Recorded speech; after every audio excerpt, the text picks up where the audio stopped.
अभी जैसे मैंने शुरुआत में कहा कि सीजेपी का प्रोटेस्ट जी। चल रहा है जंतर मंतर पर, और विपक्ष के कई बड़े चेहरे इस प्रदर्शन में नजर आए, चाहे वो आम आदमी पार्टी के जरिए आतिशी हो या फिर समाजवादी पार्टी के जरिए प्रिया सरोज या जी। पुष्पिंदर हो। ये दोनों सांसद वहां पर पहुंचे थे और समर्थन सोनम वांगचुक को वहां पर दिया गया, इस प्रोटेस्ट को दिया गया और सरकार से मांग की गई कि धर्मेंद्र प्रधान कब इस्तीफा देंगे।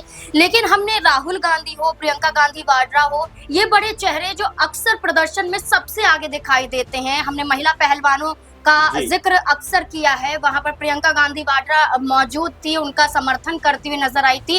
लेकिन इस बार ये चेहरे कहाँ गायब हैं? जाहिर बात है, क्योंकि आप देखेंगे सोनम वांगचुक लगातार 16-17 दिनों से भूख हड़ताल पर बैठे हुए हैं और जिस तरीके से उनकी जो सेहत है, उनका जो वजन है वो लगातार गिरता हुआ दिखाई पड़ता है। क्योंकि जो खबर है कि लगभग 9 किलो के आसपास उनका वजन कम हो गया है। उनकी सेहत भी इस समय कोई बहुत बेहतर दिखाई नहीं पड़ती, लेकिन वो अडिग होकर अभी भी अपनी मांग पर अड़े हुए। लेकिन आपने जो कहा कि क्या राहुल गांधी, प्रियंका गांधी, ऐसे तमाम जो चेहरे हैं जिनको यहाँ पर होना चाहिए था, आवाज बुलंद करनी चाहिए थी। भले ही ये कोई पॉलिटिकल आंदोलन नहीं है, लेकिन इसका समर्थन उनको करना चाहिए था, लेकिन नजर नहीं आते। क्योंकि आप देखेंगे कि समाजवादी पार्टी की तरफ से भले ही अखिलेश यादव सामने नहीं आए, लेकिन उनके सांसद जो हैं वो यहाँ पर दिखाई पड़े हैं। आम आदमी पार्टी की बात करें, संजय सिंह वहां पर नजर आए हैं और भी तमाम चेहरे वहां पर नजर आए हैं। लेकिन कांग्रेस पार्टी की तरफ से अभी तक कोई बड़ा स्टैंड इसके ऊपर नहीं लिया गया। हो सकता है कि आने वाले दिनों में, क्योंकि सोनम वांगचुक जो कह सकते हैं कि लगातार अपनी मांग को लेकर बैठे हुए हैं, लगातार धरना प्रदर्शन कर रहे हैं, भूख हड़ताल कर रहे हैं,